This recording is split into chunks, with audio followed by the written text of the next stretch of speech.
not mad. I'm just disappointed. Hello, my fellow sorcerers. Oh, and if you like the look of this fireball build in the background, that went up yesterday on the channel, and hopefully I'll remember to link it down below.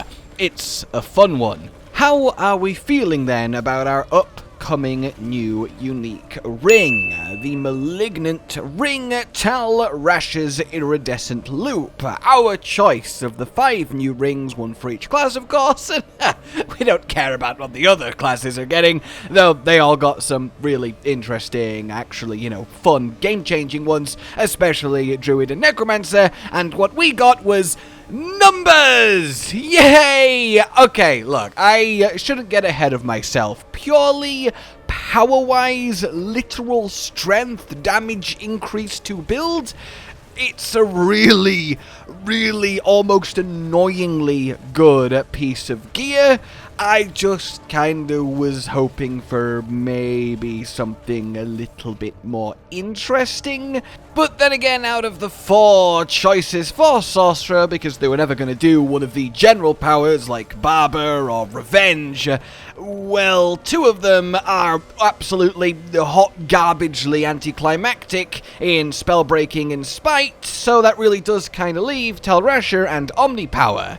And I kind of feel like Omnipower would have been a really fun unique. You can retool the effect a little bit, but being able to throw in a unique ring that has lots of mana management affixes that give you this shotgun spell to deplete all your mana power, that would be really fun to mess around with Vampiric powers and the new uniques, and could have actually resulted in some really ridiculous stuff, and perhaps even spawned entirely new build archetypes.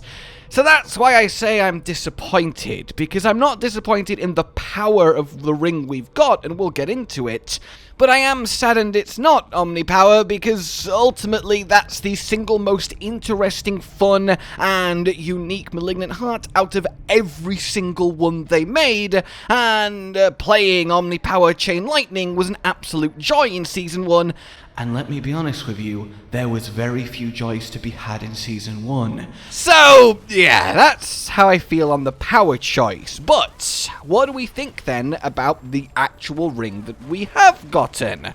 Our lovely Tal Rasha's Iridescent Loop. Let's talk affixes before we look at the power itself. Firstly, I like that it has double all resist. That is really good to have, because it means we can probably ease up on a few points on our paragon board for all resist, because this ring gives us those back just for having it on, so that directly does trickle into a little bit more strength from other more offensive nodes now being able to get, though that's minor. The non-physical damage is absolutely 11 out of 10 incredible.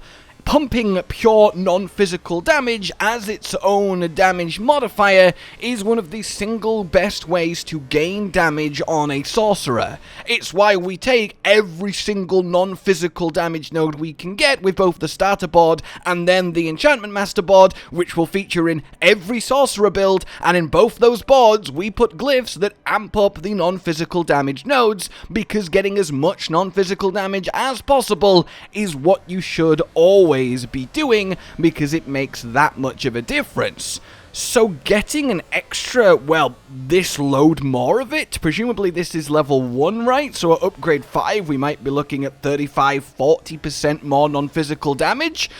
That's kind of almost already good enough just to put this ring on, because that's kind of almost already better than, a random legendary aspect. Almost.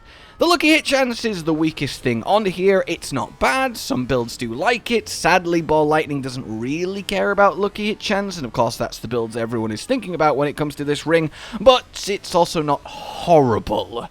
Then Resource Generation is the single best mana management affix for any build that spends mana, so I am definitely not mad at that. And then Cooldown Reduction is Cooldown Reduction. Having an extra source of it on your ring is just brilliant. We want to spam as many abilities as often as possible all of the time. Unstable Currents, Uptime, your defensives, I mean, it's just wonderful. It's in the top 3 affixes you want on essentially every Sorcerer build. And now along with our other X-Files Corroded Signet, although we don't use it a lot of the time, we can now have 2 separate rings with extra cooldown reduction, so there might be a little bit of silliness you can do there if we can reach certain breakpoints that I want to experiment with, but that's by far and away not the main pro of this ring. The Tell Rasha's effect then, translated to either 10 to 15% multiplicative damage for 4 seconds per element that you cast, and any element refreshes it. So that means we can do fire, ice, and lightning, and then just lightning forever, and as long as we do lightning damage at least once every 4 seconds, we will maintain 3 stacks of it. So that's really nice. It's pretty much, yeah, just the Malignant Heart as we were used to. And indeed, it is stronger in terms of the amount of damage it gives per stack. It just lasts less time, which is better because, let's be honest, how often do you go without damaging something for 4 seconds in your general gameplay? I imagine not very often, especially with how fast, well, all of our builds play this season.